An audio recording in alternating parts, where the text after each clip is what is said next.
பெங்களூரில் ஒரு பாரில் உட்காந்து பேசிகிட்டு இருக்கணும். அப்போது ஒரு டிஷ்யூ பேப்பர் வாங்கி we started writing this one line. Okay, ஒரு பொண்ணு இப்படி சொல்கிறா, வீட்டில் அவங்க வராங்க, மெய்ட் இருக்கா, இந்த பெர்ஸ்பெக்டிவ் சும்மா ஸ்கிரிபிள். தென் ஒரு ஒன்லைன் ஆர்டர் முடிச்சு கன்னடாவில் பண்ணலான்னு நினச்சேன்னா அங்கே தெர் இஸ் 18 lakhs கவர்மெண்ட் கொடுக்குறாங்க சப்சிடி மாதிரி, ஏதோ கன்னடாவில் படம் பண்ணலாம். சரி, நம்ம 18 lakhs அந்த 15 lakhs பண்ணி 3 lakhs பாக்கெட்டில் போட்டலாம், பண்ணுவோம் இது நியூ கமர்ஸை வச்சு அப்படின்னு வச்சு தான் ஆரம்பித்தோம். இந்த கதையை எழுதும்போது இது முடித்த உடனேயும் வேற ஒரு சஜஷன் வந்தது. என்னன்னா, அம்மா வந்து இன்றைக்கி நைட்டு இருக்க சொல்கிறாங்க இல்லையா, இருந்துட்டு நைட்டு வந்து எல்லா பொண்ணுக்கு விஷம் கொடுத்து அவங்களும் செத்துடுறாங்களாம். அடுத்த நாள் நியூஸில் கீதா வந்து இந்த தீபா கேரக்டர் வந்து பார்க்கலாம், இப்படி பண்ணால் ஹிட்டு எல்லோரும் பார்ப்பாங்க, எல்லோரும் அப்ரிஷியேட் பண்ணுவாங்க அப்படின்னு ஹீரோ ஒரு டிஸ்கஷன் வந்தது towards the edit and towards the end. நான் சொன்ன the whole point itself is not to make such a film. திருப்பியும் பார்த்துட்டு அவங்க டிஸ்கஷனில் சர்ப்ரைசிங்லி படம் ரொம்ப நல்லா இருக்குது, எந்த கட்டுமே சொல்லலை, ஒன்றுமே சொல்லலை, யூஏ கொடுத்துட்டாங்க. ஸோ அது வந்து ரொம்ப பாசிட்டிவான ஒரு விஷயமா இருந்துச்சு. Surprisingly very positive. அவங்க வந்து ஃபுல்லாகவே சப்போர்ட் பண்ணாங்க.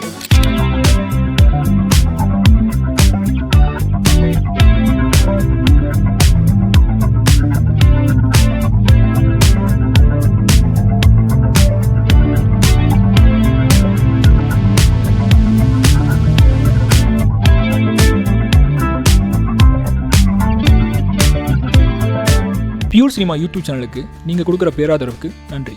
சினிமா சார்ந்த விஷயங்களை ஒரு லேர்னிங் பர்பஸாக மக்கள் எல்லாருக்கும் கொடுக்குற நோக்கத்தில் இந்த டிஸ்கஷன் எல்லாத்தையும் நம்ம சேனலில் அப்லோட் பண்ணுறோம். இது மட்டும் இல்லாமல் நம்ம சேனலில் இருக்க எல்லா வீடியோஸும் டெக்னிக்கலி யூஸ்ஃபுல்லாகவும் பல பேருக்கு அமைஞ்சிருக்கு. இது தொடர்ந்து உற்சாகமாக செய்கிறதுக்கு உங்களோட சப்போர்ட்டை லைக், ஷேர் அண்ட் சப்ஸ்கிரைப் மூலமாக எங்களுக்கு கொடுங்க. சினிமா கல்வியை ஜனநாயகப்படுத்துகிற நோக்கத்தில் தமிழ் ஸ்டுடியோவோட இந்த முன்னெடுப்பால் பல இயக்குநர்கள், நடிகர்கள், ஒளிப்பதிவாளர்கள் உருவாகியிருக்காங்க. இந்த முன்னெடுப்பு தொடர்ந்து நடக்க பியூர் சினிமாவுக்கு லைக், ஷேர் அண்ட் சப்ஸ்கிரைப் பண்ண மறந்துடாதீங்க.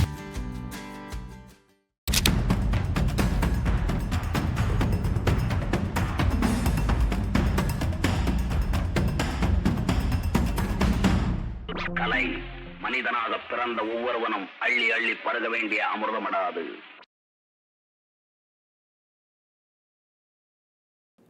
ஃபர்ஸ்ட் ஆஃப் ஆல் எல்லாருக்கும் நன்றி. படம் கடைசி வரைக்கும் உட்காந்து பார்த்ததுக்கு, நடுவில் ஏஞ்சி போகாமல் இது வரைக்கும் உட்காந்ததுக்கு. அண்ட் அருணுக்கு நன்றி. ஏன்னா ஆல்மோஸ்ட் எல்லோரும் மறந்து போயிருந்தாங்க இந்த படத்தை. திருப்பியும் ஒரு ஸ்க்ரீனிங் நானே மறந்து போயிருந்தேன், திடீர்னு கூப்பிட்டு ஸ்க்ரீன் பண்ணோம் அப்படின்னு சொன்னார், சந்தோஷமாக இருந்தது. இது ஆக்சுவலாக நான் அந்த லென்ஸுன்ற படம் முடிஞ்ச உடனே பண்ண வேண்டிய கதை. இது பண்ணுறதுக்கான காரணம் என்னென்னா, என்னோட ஒரு ஃப்ரெண்டு, ரொம்ப நெருக்கமான ஃப்ரெண்ட் டாக்டர், அவர் ஒரு மியூசிக் வீடியோ பண்ணணுன்னு என்கிட்ட வந்தார். நான் அவருக்கு ஒரு ஐடியாவாக கொடுத்தேன். ஒரு பட்டர்ஃப்ளை குக்கூன்லேருந்து ஒரு பட்டர்ஃப்ளை வெளியே வருது, அதை நம்ம விஷுவலாக சிஜி வச்சு ஷூட் பண்ணி ஒரு பொண்ணு அதே மாதிரி டான்ஸ் ஆடுறா with butterfly moments and classical moments. Dance அவங்க அம்மாவுக்கு ப்ரெசென்ட் பண்ணுறா. அந்த ப்ராசஸில் ஷீ டெல்லிங் அத mother that I am lesbian. இப்படி ஒரு சாங் பண்ணலாம் அப்படின்னு அவருக்கு சொன்னேன். பிரமாதமாக இருக்குது ஜேபி அப்படின்னு சொன்னார். But at the same breath அவர் என்ன சொன்னார்னா, ஆனால் இது என்னால் பண்ண முடியாது, வீட்டிலலாம் காட்ட முடியாது, நீங்கள் வேறுனா ஜென்ரிக்காக ஏதாவது சொல்லுங்கள் அப்படின்னாரு. அதை நான் அப்படியே விட்டுட்டேன். அவரும் வேறு வீடியோ பண்ணிட்டார். பட் அது மனசில் இருந்தது. ஸோ லென்ஸ் முடிஞ்ச என்ன எழுதலாம்னு நினைக்கும் போது தான் இந்த ஒரு தாட், சரி வை நாட் ரைட் திஸ் அப்படின்னு. அகெயின் லென்ஸுக்கு அப்புறமும் பெருசாக ப்ரொடியூசர்ஸ் இல்லைன்னா பெரிய ஆக்டர்ஸ் வந்து படம் பண்ணோம் அப்படின்னு கேட்கல. அகெயின் சின்ன பட்ஜெட் ஒன்று பண்ணலாம்னு நினைக்கும் போது நானும் என்னோடய ஃப்ரெண்டு மஸ்கிட்டோ ஃபிலாசபி யாருன்னா பார்த்துருந்தீங்கன்னா அதில் நடித்த ஹீரோ நானும் பெங்களூரில் ஒரு பாரில் உட்காந்து பேசிகிட்டு இருந்தோம். அப்போது ஒரு டிஷ்யூ பேப்பர் வாங்கி we started writing this one line. Okay, ஒரு பொண்ணு இப்படி சொல்கிறா, வீட்டில் அவங்க வராங்க, மெய்ட் இருக்கா, இந்த பெர்ஸ்பெக்டிவ் சும்மா வி ஸ்கிரிபிள்ட். அண்ட் தென் அப்படி தான் அது ஆரம்பிச்சது ஆக்சுவலாக. தென் ஒரு ஒன்லைன் ஆர்டர் முடிச்சு கன்னடாவில் பண்ணலான்னு நினச்சேன். ஏன்னா அங்கே தெர் இஸ் 18 lakhs கவர்மெண்ட் கொடுக்குறாங்க சப்சிடி மாதிரி, ஏதோ கன்னடாவில் படம் பண்ணால். சரி, நம்ம 18 lakhs அந்த 15 lakhs பண்ணி 3 lakhs பாக்கெட்டில் போட்டலாம், பண்ணுவோம் இது நியூ கமர்ஸை வச்சு அப்படின்னு வச்சு தான் ஆரம்பித்தோம். கதை எழுதி அதோட ஒரு ஒன்லைன் பீட் ஷீட்னு சொல்லுவோம், அது ஒன்லைன் சீக்வன்ஸ். அது எழுதிட்டு சென்னை வந்தோடனே என்னோடய கோ டேரக்டர் ஃப்ரெண்டு சொன்னார், தமிழ்லேயே பண்ணலாமே ஜேபி அப்படின்னு. அப்படி தான் சரி ஃபுல் ஸ்க்ரீன் ப்ளே எழுதி தென் லென்ஸ் முடிஞ்சோன்னே ஒரு ப்ரொடியூசர் வந்தார். லென்ஸ் ரொம்ப பிடிச்சிருக்கு தம்பி, பண்ணலாம் அப்படின்னு சொல்லிட்டு. பட் எல்லாமே சொல்லி ஓகே பண்ணி நான் பிரகாஷ் ராஜ், ரேவதி, பார்வதி அவங்ககிட்டலாம் பேசி கதையெல்லாம் கொடுத்து finally he backed off again saying இது கொஞ்சம் கஷ்டம், வீட்டிலலாம் வேறு மாதிரி சொல்கிறாங்க, வேறு கமர்ஷியலாக ஒன்று பண்ணலாம், எனக்கு போட்ட காசு கூட வேண்டாம், போட்டது எடுக்கிற மாதிரி ஒன்று பண்ணி கொடுங்க அப்படின்னாரு. நான் எனக்கு அப்படி பண்ண தெரியாதுங்க. Work of art can never be quantified, it happens, அவ்வளோதான். நீங்கள் உங்கள் பிஸ்னஸ் பண்ணிகிட்ருக்கீங்களா அதுவே பண்ணுங்கள், பிகாஸ் அதில் போட்ட காசு எடுக்கலாம், இல்லை அட்லீஸ்ட் அப்படின்னு அவர்கிட்ட சொன்னேன். ஸோ அது அப்படியே நின்றுடுச்சு. அதுக்கப்புறம் நான் தலைக்கூத்தல் பண்ணேன். அப்புறம் கொரோனா வந்தது. அந்த டைமில் இந்த மஸ்கிட்டோ ஃபிலாசபின்னு ஒரு படம் பண்ணேன். அந்த படம் ஜியோ பேபி டைரக்டர், அன்றைக்கி இந்த படம் ரிலீஸ் ஆகலை. இது the great Indian kitchen. So அப்போ அவர் அந்த படம் மொபைலில் ரிலீஸ் ஆச்சு, மஸ்கிட்டோ ஃபிலாசபி. அப்போ அவர் அதை பார்த்து ரொம்ப பிடிச்சி எனக்கு கால் பண்ணார். அப்படி நாங்கள் ஃப்ரெண்ட்ஸ் ஆகணும். அதுக்கப்புறமா இந்த படம் ரிலீஸ் ஆச்சு, கிரேட் இண்டியன் கிச்சன். அது பயங்கர ஹிட் ஆச்சு. ஹிட் ஆகணுன்னா அவங்களுக்கு தமிழ் படம் பண்ணோம் அப்படின்னு ஒரு ஐடியாவில் என்கிட்ட வந்தாங்க. நான் இந்த கதையை சொன்னேன். ஸோ அவங்க இமீடியட்டாக பண்ணுறேன்னு சொன்னாங்க. அண்ட் தலைக்கூத்தல் முடிஞ்சோம்ல ஆக்சுவலி தலைக்கூத்தல் ரிலீஸ்க்கு முன்னாடியே நான் இதோட ஷூட் முடிச்சிட்டேன். ஸோ இதுதான் ஒரு இந்த நெட்ஷல் இதோட ப்ராசஸ். எனக்கு தெரிஞ்சது தமிழ்ல தான் வந்திருக்கு. இல்லை ஃபர்ஸ்ட் டைம் தியேட்டருக்குலி ஒரு வேலண்டைன்ஸ் டேக்கு. ஆமாம், ஒரு சும்மா பட்டும் படாம இல்லை, நிறைய படத்துல பேசியிருக்காங்க. பட் ஒரு சைட் கேரக்டர் இது மாதிரி காதலிக்கு நேரம் கூட சொல்லுவாங்க. அது மாதிரி இதில் கூட தரமணியில் எல்லாத்துலேயும் வரும். But full fledged mainstream picture இதுதான் ஃபர்ஸ்ட் டைம் நான் பார்க்குறேன் தமிழில். பட் ஏன் அது இன்னும் அக்செப்டன்ஸ் இல்லையா? பிச் பண்ணுறப்ப டிஃபிகல்ட்டிஸ் இருக்கா ஸ்டோரி? இது இல்லை ஆப்வியஸ்லிங்க, இது இப்போ ஜியோ பேபின்றதுனால இது ப்ரொடியூஸ் ஆச்சு, இது படம் ஆச்சு. அவங்க தமிழ் படம் பண்ணணும்னு நினச்சதுனால இது தமிழ் படம் ஆச்சு. அவங்க இது மலையாளத்தில் பண்ணலாம்னா மலையாளத்தில் பண்ணியிருப்பேன். You know what I'm saying. So மலையாளத்துலனா கூட சீக்கிரம் பண்ணிரலாம். இல்ல, நான் இது முதல்ல கதை எழுதி இங்க சில மெயின் ஸ்ட்ரீம் டைரக்டர்ஸ் அவங்ககிட்ட டிஸ்கஸ் பண்ணும்போதுமே அவங்க என்ன சொன்னாங்க, ஹிந்தியில இல்லைன்னா தமிழ்ல பண்ணு, சாரி மலையாளத்துல பண்ணு, தமிழ்ல ஒர்க் அவுட் ஆகாது, ப்ரொடியூசர்ஸ் கிடைக்க மாட்டாங்கன்றது 1. 2, நான் படம் பண்ணி முடிச்சுட்டுமே 2 வருஷத்துக்கு அப்புறம் தான் தியேட்டருக்கு வந்தது. ஸோ யாருமே ரெடி இல்லை. பார்த்தவங்க சிலவங்களுக்கு பிடிச்சவங்க என்ன சொன்னாங்கன்னா, பேனர் பேர் போட்டு வர வைக்க முடியாது, பேனர் கெட்ட பேர் ஆகிடும், அந்த மாதிரிலாம் ஃபீல் பண்ணாங்க. ஸோ இங்கே இன்னும் Tamil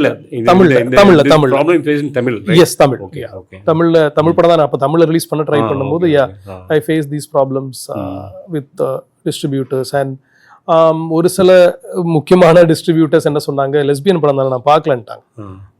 I won't do it, அதனால நான் பார்த்து என்ன பிரயோஜனம், I don't want to waste my time அப்படின்னு சொன்னாங்க. அண்ட் இப்போவுமே இண்டஸ்ட்ரியில் இருக்க சில நண்பர்களுக்கு நான் இதை அமைச்சிருக்கேன். அவங்க பார்க்க மாட்டேன்னே சொல்லிட்டாங்க. நான் சொன்னேன் சும்மா பாரு, பார்த்துட்டு அதுக்கப்புறமா யூ கம் டு டிசிஷன். இல்லை எனக்கு அது செட் ஆகாது, நான் பார்க்கல அப்படின்னு சொன்னவங்களும் நிறைய பேர் இருக்காங்க. ஸோ அந்த ஒரு சூழலில் ஹவ் டு யூ எக்ஸ்பெக்ட் இந்த மாதிரி ஒரு படம் வராது, கஷ்டம்தான், இனி சுத்தமாக வராது. ஸ்டோரி இருந்தாலும் தூக்கிட்டு அலையிறதுக்கு தேவையில்லை. இல்லை தேவையில்லை. ஏன் நான் சொல்கிறேன்னா, தியேட்டருக்கே வந்துடுச்சு ஒரு படம், அதோட ரிசல்ட் என்னன்னு உங்களுக்கு தெரியும். ஸோ இனி நீங்கள் யார்கிட்ட போனாலும் இது ரெஃபரன்ஸாக சொல்லுவாங்க, இது ஓடலை, கம்யூனிட்டியும் சப்போர்ட் பண்ணல, மக்களும் பார்க்கல, so why do you want to make such ஃபிலிம்னு உங்ககிட்ட கேட்பாங்க. If you have a convincing answer then go ahead and do it. You know sir, first of all படம் உண்மையிலுமே நல்லா இருந்துச்சு. நீங்கள் இது இந்த 4 கேரக்டர் 5 கேரக்டர் வச்சு இந்த இடத்துல ஃபுல் ஃபில்மை பண்ணதே நீங்கள் யோசிச்சதே பெரிய விஷயம். சில உட்காந்து பார்க்குறப்ப நார்மலாக அது போயிட்டே இருக்கு, படம் போயிட்டுருக்கு. நீங்கள் ஒரு இடத்துல எனக்கு அது நீங்கள் என்ன இதில் வச்சிங்கன்னு எனக்கு தெரியல. ஆனால் எனக்கு ரொம்ப பிடிச்சது என்னென்னா, நம்ம ரொம்ப மாடர்ன் தாட்டில் இருக்கோம்னு நினச்சிட்டு இருக்கிற ஒரு எல்லாருமே அதை நிராகரிக்கிறப்ப சும்மா போகிற போக்கில் அந்த வேலை செய்கிறோமா அதை அழகாக ஏற்றிட்டு போயிட்டே இருக்காங்க. அப்படி தான் இருக்காங்க எல்லாருமே மேக்ஸிமம். அது என்னென்னா, வெளியே சொல்கிறது இந்த ரொம்ப அப்பர் கம்யூனிட்டியாக நம்ம பெருசாக இருக்கிறோம் அப்படிங்கிற மாதிரி நினைக்கிறவங்க தான் அதை ஏற்றுக்கவே மாட்டேங்கிறாங்க. நம்ம மாடர்னாக நினைக்கிறவங்க ஏற்றுக்க மாட்டேங்கிறாங்க. சும்மா போகிற போக்கில் அந்த மாதிரி ஏற்றிட்டு போயிடுச்சு. அது உண்மையிலுமே ரொம்ப நல்லா இருந்துச்சு சார். தேங்க்யூ. அந்த விஷயம் நல்லா இருந்துச்சு. அந்த ஃப்ரெண்டு கேரக்டர் உண்மையிலுமே சூப்பராக இருந்துச்சு சார். அது நீங்கள் கன்வே பண்ண விதம் இன்னும் சூப்பராக இருந்துச்சு. அவர் கேட்குறப்ப கூட அவனை மாற்ற ட்ரை பண்ணுவார், அவரோட கொஸ்டினில் மாற்ற ட்ரை பண்ணுவார். ஆனால் அவன் கடைசி வரைக்கும் அதிலே இருப்பான். உண்மையிலுமே நல்லா இருந்துச்சு சார். தேங்க்யூ. ஆக்சுவலி அதுதான், இந்த சொசைட்டி எப்போவுமே ஒரு கன்ஃபார்மிஸ்ட் தானே சொசைட்டி. இப்போ இந்த விஷயம்னு கிடையாது. எதுவுமே எல்லாருமே ஃபாலோ பண்ணுறத விட்டு இன்னொருத்த எதனா பண்ணால் எல்லாருக்குமே அது ரொம்ப கஷ்டமாகவும் பயமாகவும் தான் இருக்கும். அப்போ எப்படியாவது அவனையோ அவளையோ அவங்க கூட சேர்த்துக்க தான் ட்ரை பண்ணுவாங்க. இது பொதுவான ஒரு விஷயம். நான் கியூர் சப்ஜெக்ட்னு இல்லை, நீங்கள் என்ன சப்ஜெக்ட் எடுத்தாலும் சரி. ஒரு கலர், நான் அதை பேசிகிட்டு இருந்தேன், எல்லாரும் க்ரீன் பிடிச்சவங்க திடீர்னு ஒருத்தன் மட்டும் நான் எனக்கு ரெட்டு தான் பிடிக்கும்னா, இல்லைடா க்ரீன் தான் நல்லது, ரெட்டு டேஞ்சரு, நீயும் மாறிடுன்னு தான் எல்லோரும் சொல்லுவாங்க. ஸோ அது ஜென்ரலாகவே ஆஸ் அ சொசைட்டி நம்ம எவால்வ் ஆகும்போது நம்ம குரூப்பாக எவால்வ் ஆகிருக்கோம். ஸோ நமக்குள்ளே அந்த ஒரு பயம் இருக்குது. தட் இஸ் எல்லாரும் இருக்கிற மாதிரி இருக்கும்போது வி ஃபீல் சேஃப். அண்ட் எவனா ஒருத்தன் அதுலேருந்து வெளியே வரும்போது நம்ம அவன் மேலேயும் we are afraid of that guy also our girl also இல்லையா. ஸோ அது நம்ம உள்ளுக்குள்ளேயே சைக்கலாஜிக்கலாக சப்கான்ஷியஸாக இருக்குது. And art through reading through வாட்சிங் ஃபிலிம்ஸ் தான் பெர்ஸ்பெக்டிவ் மாறும். அதுலேருந்து நம்ம வெளியே வர முடியும்னு நான் நினைக்கிறேன். சரி, கடைசியாக வந்து அம்மா வந்து பொம்மை எடுத்து ஹீரோயின் கையில் கொடுத்துருவாங்க. அப்பா அக்செப்ட் பண்ணிக்க மாட்டாங்க, கிளம்பி போயிடுவாங்க. இப்போது அம்மா வந்து பொம்மை எடுத்து கொடுத்ததுனால ஒரு ஹக் பண்ணிக்கிறாங்க. இப்போ அது எனக்கு புரியல சார். எப்படின்னா இப்போது அவ்வளோ தூரம் அடமெண்ட்டாக இருக்காங்க. அப்பாவும் ஸ்டப்பானாக இருந்து கிளம்பி போயிட்டாரு. இப்போ அவங்க லெஸ்பியனாக இருக்கிறதுனால சரி அவங்க ஒத்துக்கவே மாட்டாங்க, நம்ம விட்டு கொடுத்து போகலாம் அப்படின்னு சொல்லி விட்டு கொடுத்துட்டு சரி அம்மா ஹக் பண்ணி அந்த பொம்மையை கொடுத்தனால அக்செப்ட் பண்ணிவிட்டு கடைசி ஷாட் வந்து பீச்சில் வந்து 2 பேரும் ஹக் பண்ணி ஹாப்பியாக இருக்க மாதிரி காமிச்சிட்டாங்க. ஆனால் அப்பாவும் கொஞ்சம் கூட மாறல, அம்மாவும் கொஞ்சம் கூட மாறல. சரி நம்ம விட்டு கொடுத்து போயிடலாம். இப்போ அவங்க லெஸ்பியனாக இருக்கிறதுனால அதாவது பொதுவெளியில் அவங்களால சொல்லிக்க முடியல, மறைச்சு தான் சொல்லிக்கிறாங்க. ஸோ கொஞ்சம் டைம் கொடுப்போம், இவங்க தான் டைம் கொடுக்குறாங்களே தவிர அவங்க புரிஞ்சுக்கிறதுக்கான டைமே தரமாட்டுறாங்களே சார். அப்படி இல்லை, ஆக்சுவலி இது வந்து என்னென்னா இந்த படத்தோட ஒரு டியூரேஷனில் நம்ம வந்து ஒரு சேஞ்ச் காட்ட முடியாது. இந்த படத்தோட அந்த லாஸ்ட்டில் அந்த பொம்மை எடுத்து கொடுக்குறாங்கன்றது என்ன சிக்னிஃபை பண்ணுதுன்னா அவங்க புரிஞ்சுக்க ஆரம்பிக்கிறாங்கன்றது தான். அதுதான் அதோட இது. ரொம்ப நாளுக்கு அப்புறம் மேபி அவங்க கொஞ்சம் புரிஞ்சுக்கலாம், அவங்க 2 பேரும் ஒன்றா இருக்காங்கன்ற ஒரு விஷயம் இருக்குது. அண்ட் மேக்ஸிமம் இது இப்போ வேறு மாதிரி முடிச்சிருக்கலாம்னா இந்த கதையை எழுதும்போது இது முடித்த உடனேயும் வேற ஒரு சஜஷன் வந்தது. என்னன்னா அம்மா வந்து இன்றைக்கி நைட்டு இருக்க சொல்கிறாங்க இல்லையா, இருந்துட்டு நைட்டு வந்து பொண்ணுக்கு விஷம் கொடுத்து அவங்களும் செத்துடுறாங்களாம். அடுத்த நாள் நியூஸில் கீதா வந்து இந்த தீபா கேரக்டர் வந்து பார்க்குதான், இப்படி பண்ணால் ஹிட்டு எல்லாரும் பார்ப்பாங்க, எல்லாரும் அப்ரிஷியேட் பண்ணுவாங்க அப்படின்னு ஒரு டிஸ்கஷன் வந்தது towards the edit and towards the end. நான் சொன்ன the whole point itself is not to make such a film. Acceptance and positive-ஆ அதை முடிக்கணும் அப்படின்னு. ஏன்னா நம்ம அப்படி முடிச்சிருந்தா that is what society wants. Then there is no point making that film. அந்த படம் நம்ம பண்ணுறதுல அர்த்தமே கிடையாது இல்லையா. ஸோ ஒரு ஸ்டார்டிங் பாயிண்ட் தான். எல்லாரும் மாற மாட்டாங்க. அப்பா முடியாதுன்னு போயிட்டாரு, அம்மாவும் முடியாது நீ இங்கே தான் இருந்தாலும் இல்லை நான் சத்துருவேன்னு சொல்லியிருக்கலாம். பட் ஷீ ஃபைனலி அந்த டாலை போய் கண்டுபிடிச்சி அவளுக்கு கொடுக்குறாங்கன்றது அவங்க புரிஞ்சுக்க ட்ரை பண்ணுறாங்க. அவங்க ஒரு சின்ன ஒரு சேஞ்ச் அவங்களுக்குள்ளே அன்றைக்கி ஆரம்பிச்சிச்சு அப்படின்றது தான் அந்த படத்தோட எண்ட் ஆக்சுவலாக. And also that also signifies சின்ன வயசுலேயே அவங்களுக்கு அம்மாவுக்கு தெரியும், அவங்களுக்கு உள்ளுக்குள்ளே அது தோணிருக்கு மேபி பொண்ணு அப்படி இருக்கலாம் அப்படின்றது. ஸோ அதனால தான் அவங்க அதை ஹைட் பண்ணி வச்சுருக்காங்க. So that is a subtext of that scene. Sir தப்பு ரைட்டு அப்படின்றதுல சொன்னால் கேட்க மாட்டேன். நான் தப்பு பண்ணுறேன் அப்படின்னு, நீ தப்பு பண்ணுறேன் அப்படின்னு சொன்னால் நான் கேட்டுக்க மாட்டேன், ரியலைஸ் பண்ணி அதுக்கப்புறம் மாற்றிக்கிறேன். இப்போ நான் என்னை அண்டர்ஸ்டாண்ட் பண்ண வைக்கலாம், ஒரு விஷயத்த வேறு மாதிரி சொல்லி அதை அண்டர்ஸ்டாண்ட் பண்ணி வைக்கலாம். ஸோ இதுவும் அப்படி தானே சார். இப்போ நீங்கள் வந்து தப்பாக பார்க்குறீங்க, அவங்களை புரிஞ்சுக்கோங்க அப்படின்றத நீங்கள் தப்பு பண்ணுறீங்கன்னு சொல்லி அந்த மாதிரி நம்ம வந்து ஒரு சொல்யூஷன் தராமல் அண்டர்ஸ்டாண்ட் பண்ணி வைக்க முடியுமா சார்? அவங்களே அண்டர்ஸ்டாண்ட் பண்ண வைக்க முடியும். அவங்கள அண்டர்ஸ்டாண்ட் பண்ண வைக்கணும்னா இந்த மாதிரி ஒரு ஆர்குமெண்ட்ஸில் தான் நம்ம அண்டர்ஸ்டாண்ட் பண்ண வைக்க முடியும். ஆட்டோமேட்டிக்காக ஒன்று அவங்க அது படித்தோ இல்லாட்டா அதை பற்றி புரிஞ்சோ அவங்க மாறணும். அப்படி இல்லைன்னா ஒரு சிச்சுவேஷனை அவங்கள மாற்றணும். அவங்க எதனா ஒரு சிச்சுவேஷனை பார்த்து அவங்க மாறணும். இல்லை அதை பற்றி இப்போ அவங்கள பொறுத்த வரைக்கும் நீங்கள் பார்த்தீங்கன்னா அப்போ தான் அவங்க வந்து ஃபஸ்ட் டைம் போயிட்டு அந்த இதில் போய் பார்ப்பாங்க, ஆர்குமெண்ட்ஸ் அகெயின்ஸ்ட் எல்ஜிபிடி அதெல்லாம் பார்ப்பாங்க அவங்க. ஏன்னா இது வரைக்கும் அவங்களுக்கு அது தேவையே கிடையாது. அவங்க இது வரைக்கும் அந்த ஒரு வேர்ல்டை பற்றி யோசிச்சு கூட பார்த்துருக்க மாட்டாங்க. நானுமே கூட அந்த ஒரு நாள் தங்கிட்டு போன்னு சொல்கிறப்ப நீங்கள் இன்னொருத்தர் சஜஸ்ட் பண்ணாங்கன்னு சொன்னீங்களே, அதை வச்சுருந்தா ரொம்ப டிசப்பாயின்மெண்ட் இருக்கும் சார். சீரியஸாகவே அது நெகட்டிவாக தான் போயிருக்கும். படம் ஃபுல்லாகவே எனக்கு சூப்பராக இருந்துச்சு சார் பார்க்குறதுக்கு. அதை நீங்கள் வந்து சடனாக போகிறப்பக்குள்ள ஒரு அவசரமாகவும் சொல்லிட்டு போய் ஏதோ ஒன்று சொல்லியிருக்கலாம், இது உட்கார மாட்டாங்கடா அப்படின்ட்டு ஏதோ ஒன்று அவசரத்துக்கு சொல்லிட்டு போயிருக்கலாம். ஆனால் அது நீங்கள் ஆறாமற அதை செட் பண்ணி அது இப்படி தான்ட்டு அந்த அவங்களோட தாட் எப்படி இருக்குது அதை வந்து கொஞ்சம் டைம் பண்ணாலும் பரவாயில்ல அப்படின்ட்டு நீங்கள் செட் பண்ணி சொன்னீங்கல்ல, அது ஓகே சார். நான் இந்த நோட் பண்ண ஆர்குமெண்ட் அப்போ தான் அவங்களுக்கு அது தேவைப்படுது. அவங்களும் ஒரு முற்போக்கு பெண்ணியவாதி அந்த மாதிரிலாம் இருக்காங்க, இருந்தாலுமே கூட அவங்களுக்கு அப்போ தான் அந்த இது தேவைப்படுது. தான் பொண்ணு இப்படி இருக்கிறப்ப தான் இது என்னங்கிறது தெரிஞ்சுக்க ஆசைப்படுறாங்க. சீரியஸாகவே நீங்கள் குயிக்காகவே போயிருக்கு, நிறையா பேர் எந்திரிச்சு போயிட்டாங்கன்னு சார் சொன்னார். அது என்னடா அது 3 பேர் ஒரு 4 பேர் ஒரு வீடு பேசிக்கிட்டே இருக்கிறாங்க, அது பண்ணிட்டு அது எப்படி புரிய வைக்கிறது? எல்லாருமே பார்த்தீங்கன்னா எல்லாமே அந்த தாட்டில் தான் இருக்காங்க. அவங்களுக்கு ஒரு விஷயம் புரிய வைக்கணும்னா அதை நம்ம முதல்ல தெளிவாக சொல்லணும். அப்போ இந்த விஷயம் மேலுமே நல்லா இருந்துச்சு சார். தேங்க்யூ. சரி சார். ஆக்சுவலி இந்த படம் வந்து முன்னாடி ஃபெஸ்டிவலில் ரிலீஸ் ஆன வெர்ஷனில் வந்து ஃபஸ்ட்டு சீன்லேயே வந்து நான் நந்தினியை காமிச்சிருவேன். நந்தினி உள்ளே வருவோம், அவங்க 3 பேருமே டிஸ்கஸ் பண்ணிட்டு தான் இந்த சீன் ஆரம்பிக்கும். பட் இங்கே கமர்ஷியல் ரிலீஸ் பண்ணும்போது முதல்ல அதை காட்ட வேண்டாம் அப்படின்ற ப்ரெஷர். ஸோ அதனால தான் அதை ரீஎடிட் பண்ணி அது தேவையில்லை. ஆக்சுவலி எல்லாருக்குமே தெரியும் அவங்க தான் வரப்போகிறாங்கன்னு. பட் எனிவே நம்ம ரிலீஸ் பண்ண வரும்போது நம்ம we have to go with that. Initially the scene was all three will discuss என்ன பண்ணலாம் அப்படின்னு சொல்லிட்டு அப்புறம் வீட்டுக்கு வர டிசைட் பண்ணிட்டு then the scene starts actually. But கமர்ஷியலாக ரிலீஸ் பண்ணும்போது lot of people felt that has to be hidden. Okay.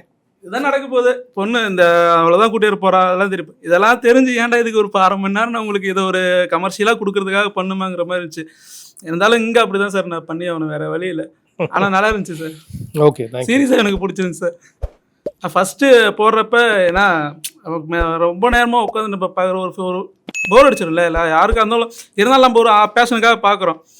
நம்ம போடுறப்ப அப்படியே கொஞ்சம் அப்படியே லைட்டாக அப்படி உட்காந்து பார்க்க நம்மளுக்கு அந்த படத்துக்குள்ளே நம்ம போகிறோம், நம்ம புரிஞ்சுக்க ஆரம்பிக்கிறப்ப தான் அது நல்லா ஃபுல்லாக போகுது. மேலுமே நல்லா இருந்துச்சு சார். ஃபஸ்ட்டு சொன்ன மாதிரி அவர் சொன்ன மாதிரி அது லேக்குன்னு சொல்ல முடியாது, இங்கே இருக்கிற கமர்ஷியல் எலிமெண்ட்ஸுக்கு அது தேவைப்படுது, வேறு ஒன்றும் பண்ண முடியாது. நல்லா இருந்துச்சு சார். தேங்க்யூ.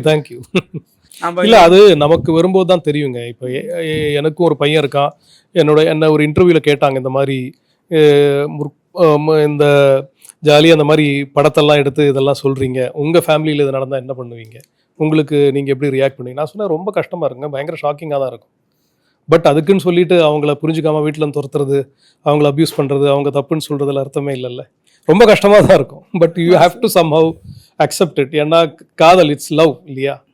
அல்டிமேட்லி அதுதானே எல்லாரையும் பைண்ட் பண்ணுது. இல்லை அவங்க எப்படியாவது இப்போ அந்த பொண்ணை மாத்திடலான்ற நம்பிக்கையில தான், வேற ஒண்ணுமே கிடையாது. அந்த மாத்திடலாங்கிற நம்பிக்கையில பொண்ணை விட்டாங்க, பாசம் போயிடுச்சு இல்லை அதுல. ஆமா ஆமா, அது அப்படிதான் இங்க நடக்குது. அதையும் சொன்னது மேலுமே நல்ல விஷயம் சார். ஆனா சீரியஸா ஃபுல்லா எனக்கு படம் பிடிச்சிருந்துச்சு சார். சீரியஸாவே தேங்க்ஸுங்க, ரொம்ப பிடிச்சிருந்துச்சு. ஏன்னா அது பேச இல்ல, அது என்னன்னா நிறைய பேர் தொட்டும் பட்டும் படாம போயிடுவாங்க, நமக்கு எதுக்கு இதை சொன்னோம்னா நம்ம ஏதாவது நினைச்சிருவாங்களான்னு போவாங்க. ஆனா படம் வந்து நீங்க கமர்ஷியலா நீங்க ஒரு பணம் பண்ணணும் அப்படின்னா நீங்க வந்து ஏதோ ஒன்று இன்னும் கூட ஆட் பண்ணிட்டு போயிருக்கலாம். அந்த பையனை உள்ள லவ் பண்ற மாதிரி பண்ணியிருக்கலாம், ஏதோ ஒன்று பண்ணியிருக்கலாம். அப்பா கடைசியா ட்ரை பண்ணாரு, 1 year டைம் கேட்டார். நீங்க அப்ப கூட அந்த இடத்துல ஸ்கிரிப்ட் அதுல போயிருக்கலாம், அதுலயுமே கூட நீங்க விட்டு நீங்க வந்துட்டு இதுல வந்துட்டீங்க. அப்படிங்கிறப்ப இதுதான் பேசணும் தெளிவா ஒருத்தர் எடுத்துருக்கிறப்ப அது நம்மளுக்கு ஆட்டோமேட்டிக்கா பிடிக்கும் சார். சீரியஸாவே அதை செட் பண்ணி போனது நல்லா இருந்துச்சு. ஓகே. ஆனால் இந்த படத்தை பார்த்து ஒரு மீடியாவிலேருந்து ஒருத்தர் 100% இந்த செகண்ட் பார்ட் நீங்கள் பண்ணுவீங்க அப்படின்னு சொல்லிட்டு போனார். நான் அப்பயே சொன்னேன் நீங்கள் ப்ரொடியூசரோட வாங்க நான் பண்ணுறேன் அப்படின்னு. சார் எனக்கு உண்மையாலுமே பிக்சரிங் ரொம்ப நல்லா இருந்தது சார். ஆனால் இயற்கை மற்றபடி ஜனங்கள்கிட்ட வந்து இது வந்து ஒரு டிஸ்டர்பன்ஸ் பண்ணுற மாதிரி இருக்கும் சார். எப்படின்னா நிறையா லேடிஸுங்களே இந்த மாதிரி ஒரு ஹேபிட்டு, நம்ம சினிமாங்கிறது நிறைய பேருக்கு நிறையா கற்றுக்கிற விஷயங்கள் நிறையா இருக்குது சார். இதெல்லாம் வந்து அது மாதிரி இருக்கிற மாதிரி என் மைண்டில் வந்தது சார்.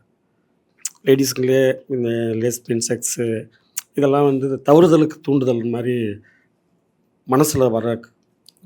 இப்போ இது பார்த்தானா நீங்கள் என்ன சொல்கிறீங்கன்னா சாதாரணமாக இருக்கிற லேடிஸ் வந்து இந்த மாதிரி மாறிடுவாங்க அப்படின்னு சொல்கிறீங்க? ஆமாங்க, இது ஒரு பாட்டாக இருக்கும் சார். அது அவங்க மனசுக்கு இது மாதிரிலாம் நிறைய சினிமாவிலேருந்து தான் சார் நிறைய கற்றுக்குறாங்க.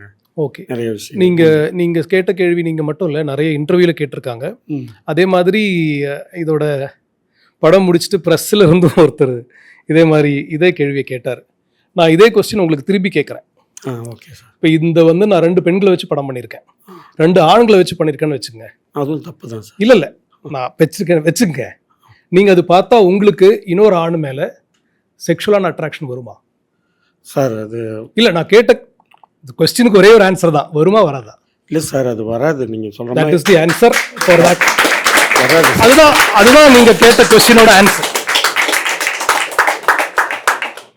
ஓகேங்களா? ஸோ நான் என்ன சொல்ல வரேன்னா, நீங்கள் தப்பாக எடுத்துக்காதீங்க. நான் ஏன் இது வந்து இப்படி கேட்டேன்னா இதை புரிஞ்சுக்கணுன்றனால தான்.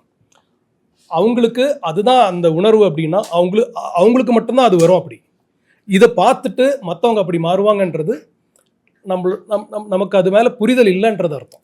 காஸ்டிங் எப்படி ஃபிக்ஸ் பண்ணுறீங்க அப்படின்னு? ஏன்னா நார்மலாக ஆஸ் எ டேரக்டராக ஒரு கமர்ஷியல் ஒரு நார்மலாக மூவி எடுக்கணுன்னாலே யோசிப்போம், இந்த மாதிரி ஆக்டர்ஸ் கரெக்டாக இருக்கும், இந்த ஆக்ட்ரஸஸ் கரெக்டாக இருக்கும், இந்த கேரக்டர் ஆர்டிஸ்ட்லாம் கரெக்டாக இருக்கும், அப்படின்னா தான் படம் ஓடுமா ஓடாதாங்கிற ஒரு கன்ஃபியூஷன்லேயே ஆஸ் எ டேரக்டர்ஸாக இருப்பாங்க. அதுவும் இப்படி ஒரு கண்டென்ட் எல்ஜிபிடிலேருந்து ஒரு கண்டென்ட் எடுத்துகிட்டு வந்து இந்த ரோலுக்கு இவங்க தான் ஃபிக்ஸ், அந்த ஜெய்பீமில் நடித்த ஆக்ட்ரஸ் தான் ஃபிக்ஸ் பண்ணியிருப்பாங்க, ரோஹிணி மேம் நடிச்சிருப்பாங்க அம்மாவா. ஸோ இந்த மாதிரி கேரக்டர்ஸ் இவங்க தான் கரெக்டாக இருக்கும் அப்படின்னு சொல்லிட்டு எப்படி ஃபிக்ஸ் பண்ணுறீங்க? நான் என்னோட எல்லா படங்கள்லையுமே வந்து கேஸ்டிங் நினச்சி நான் கதை எழுதுறதில்ல. அது ஒரு ஆர்கானிக்கான ப்ராசஸ். அது ஆட்டோமேட்டிக்காக அதை தேடி வந்துருவாங்க அப்படின்றது தான் என்னோட நம்பிக்கை. ஓகேங்களா? ஸோ இது வந்து எப்படி லிஜோமன் உள்ளே வந்தாங்கன்னா வெரி சிம்பிள். ஜியோ பேபிக்கு அவங்கள தெரியும். டைரெக்டாக கதை சொல்கிறதுக்கு ஒரு ஆப்பர்ச்சுனிட்டி. ஃபோன் நம்பர் கொடுத்தாங்க, கதை அமிச்சேன், பண்ணுறேன்ட்டாங்க, முடிஞ்சு போச்சு. So I cast her. Next நான் திருப்பியும் வேறு ஆக்டர்ஸை தான் ட்ரை பண்ணேன். இன்ஸ்டெட் ஆஃப் நந்தினி கேரக்டர் அவங்களுக்கு பதிலாக நான் வேறு மெயின் ஸ்ட்ரீம் ஆக்டர் ட்ரை பண்ணேன். பட் ப்ரொடியூசர் சைடில் ஒரு 5 லட்சமோ என்னமோ கேட்டாங்க அவங்க. அது கொடுக்கறதுக்கான அவ்வளோ பட்ஜெட் கொடுத்து பண்ண வேணாம், ஏன்னா ரொம்ப சின்ன பட்ஜெட்டில் பண்ணணும் தான் அவங்க வந்தாங்க. ஸோ அப்போ obviously I had to cast a theatre actor Anusha. அப்புறமா அவங்க அந்த ரோலில் எப்படி வந்து அதுக்கு உயிர் கொடுக்குறாங்க அப்படின்னா, அது வந்து ஒர்க் ஷாப்ஸ் அண்ட் நம்ம எழுதுகிற சீன்ஸு, அதில் இருக்கிற டைலாக்ஸ் எவ்வளோ உண்மையாக இருக்கோ, அந்த அந்த டைலாக்ஸ் அண்ட் சீன் எவ்வளோ உண்மையாக இருக்கோ அவ்வளோ உண்மையாக அவங்களோட ஆக்டிங்கும் இருக்குன்னு நான் நம்புகிறேன். இப்போ ஒரு சீன் ஃபேக்காக இருக்குது, டைலாக் ஃபேக்காக இருக்குன்னா அப்போ தான் ஆக்டர் வந்து நடிக்கணும், நிறைய எஃபர்ட் போடணும், கத்தணும். You know what I'm saying. So it falls in place. ஒரு ஆர்கானிக்காக ஒரு ப்ராசஸ் நீங்கள் நம்பி ஃபாலோ பண்ணிங்கன்னா அதுக்கான விஷயங்கள் வந்து சேரும் அப்படின்றது தான் என்னோட நம்பிக்கை. இது வரைக்கும் அப்படி நடந்திருக்கு. Let's see. இந்த படம் வந்து நான் என்ன நினச்சேன்னா, டெஃபினட்டாக இது பெரிய கமர்ஷியல் சக்ஸஸ் ஆகுமா அப்படிலாம் எனக்கு தெரியாது. பட் அட்லீஸ்ட் ஒரு டிவைடடாக ஒரு ரிசல்ட் வரும் அப்படின்னு நினச்சேன் நான். ஸோ நான் நினச்ச மாதிரியான ஒரு என்ன சொல்கிறது ரெஸ்பான்ஸ் வரல. ரெஸ்பான்ஸ்னால் நான் சொல்கிறது பாசிட்டிவ் சொல்லலை, பாசிட்டிவ் நெகட்டிவுமே சேர்ந்து சொல்கிறேன். ஸோ யாரெல்லாம் இந்த படத்தை இப்போது நீங்கள் கேட்குறீங்க இனிமேல் இந்த மாதிரி படம் வருமா வராதா அப்படின்னா, இந்த படம் வந்து பண்ணது வந்து டெஃபினெட்லி ஒரு வேற ஒரு கம்யூனிட்டியான்னு சொல்ல மாட்டேன், ஒரு கதை சொல்லணும்னு நினச்சா சொன்னேன். அண்ட் அதில் ஒரு ஹியூமனிட்டி இருக்குது. எல்லாரையும் நம்ம ஒரே மாதிரி பார்க்கணும், நம்ம இடத்துல இருந்து மற்றவங்கள ஜட்ஜ் பண்ண முடியாது, எல்லாருக்கும் காதலிக்கலாம் அப்படின்றனால தான் காதல் என்பது பொது உடைமை அப்படின்ற டைட்டில் வச்சேன். ஓகேங்களா? வச்சுட்டு இது வேலண்டைன்ஸ் டே அன்றைக்கே ரிலீஸ்க்கான ஒரு ஆப்பர்ச்சுனிட்டியும் கிடச்சிருந்தோம்னா நான் ரொம்ப சந்தோஷப்பட்டேன். நான் என்ன நினச்சேன்னா, டெஃபினட்டாக இது வந்து இந்த நம்ம யாருக்காக இந்த படத்தை எடுத்தோமோ அவங்க வந்து இந்த படத்தை வந்து டெஃபினட்டாக கொண்டாடுவாங்க, இல்லாட்டினா கிழியும் கிழிப்பாங்க. ரெண்டுமே ஓகே. பட் இது ரெண்டுமே நடக்கலைன்றது எனக்கு பயங்கரமான ஒரு ஷாக், ஒரு வருத்தம். அது நம்ம யாரையும் ப்ளேம் பண்ண முடியாது. But that is the reality and truth of it. So அதனால் என்ன ஆச்சுன்னா, இனி நீங்கள் சொன்ன மாதிரி தான் இனி யாருமே வந்து முன் வந்து இந்த மாதிரி படங்கள் பண்ணுவாங்களான்னு கேட்டால் எனக்கு தெரியாது மெயின் ஸ்ட்ரீம் சினிமாக்காக. So that is a big loss for the audience and for the people இல்லையா? மறக்காம சப்ஸ்கிரைப் பண்ணிடுங்க.